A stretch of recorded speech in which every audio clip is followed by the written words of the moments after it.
رحمت اللہ علیہ درویش تھے دلی کے، بہت سارے لوگ مرید تھے، ایک بڑا خدمت گزار مرید تھا، مزدوری کرتا تھا، غریب تھا، تو 6 بیٹیاں تھیں اس کی۔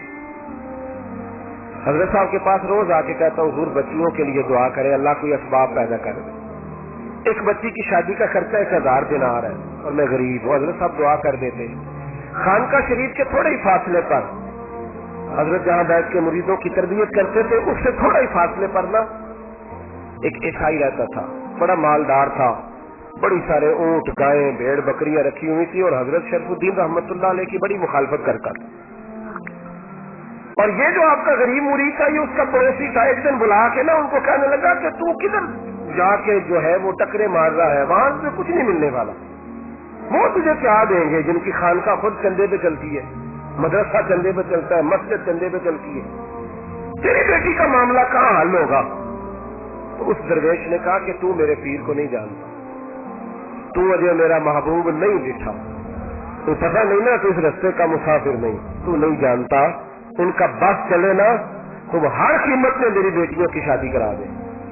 اب وہ عیسائی تھا، کہنے لگا اچھا چلو ٹھیک ہے، اگر اتنی بات ہے نا تو جاؤ ان سے جا کے کہہ دو کہ 6 سال کے لیے میرے ساتھ معاہدہ کر لیں، تو میرے جانوروں کو چارہ ڈال دیا کرے، 6 سال ڈیوٹی کرے، میں 6000 دینار دے دیتا ہوں۔ وہ میرے ساتھ 6 سال میرے جانوروں کو چارہ ڈالے، رکھتے ہیں نا آپ چارہ ڈالنے کے لیے ایڈوانس پیسے دے کے، اب تو لوگ انہیں بھی غلام ہی بنا لیتے ہیں، بڑی تھوڑی تنخواہ دیتے ہیں، ظلم کرتے ہیں، پورا معاوضہ نہیں دیتے۔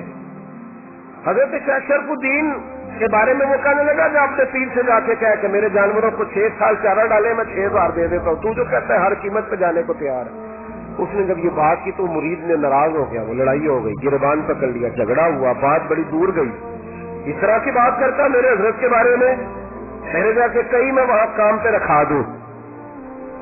جب بڑی بحث ہوئی، بات محلے میں علاقے میں پھیل گئی، دنیا نے سن لی تو شیخ شرف الدین تک بھی پہنچ گئی۔ اس طرح جھگڑا ہوا ہے، لوگ سو گئے عشاء کی نماز کے بعد۔ حضرت صاحب نے نا سر پہ کپڑا لیا، اس عیسائی کے دروازے پہ دستک دی، تو باہر آیا، فرمانے لگے لوگ تو سوچ سمجھ کے ملازم رکھتے ہیں، تو نے بھی تو سوچ ہی لیا ہوگا، تبھی تو مجھے آفر کی ہے، تو اپنی آفر پہ قائم ہے، واقعی مجھے رکھ لے گا اور 6000 دینار دے دے گا؟ کہنے لگا جا بابا کام کر اپنا۔ فرمایا نہیں، تو نے اتنے لوگوں میں بات کی، اتنی بحث ہوئی، تو قائم ہے؟ کہنے لگا میں تو قائم ہوں، پر آپ نے نہیں قائم رہنا۔ فرمایا میں سوچ سمجھ کے آیا ہوں۔ اس نے کہا آپ ڈیوٹی کریں گے، بھینسوں کو چارہ ڈالیں گے؟ فرمایا ایک شرط، بس جب اذان ہو جائے نا تو مجھے رب کی نماز پڑھنے کی اجازت دے دینا، باقی صبح شام جو تو کہے گا۔ اگر اس غریب کی بیٹیاں بیائی جائیں تو مجھے اور کیا چاہیے، اس کی 6 بیٹیوں کا بوجھ ہے اس کے سر پہ، تو مجھے رکھ لے۔ اللہ اکبر۔ وہ کہنے لگا چلے پھر میرے ساتھ خط بندگی کر لیں، آج کل ہم کام کرتے ہیں، اس زمانے میں خط بندگی ہوتا تھا، غلامی کا خط، قاضی شہر کے پاس، یعنی اس کا خیال تھا کہ چلو اس کام کی بات کروں گا تو بھاگ جائیں گے۔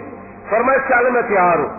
قاضی تک گئے، طے ہو گیا، 6000 دینار دے دیے۔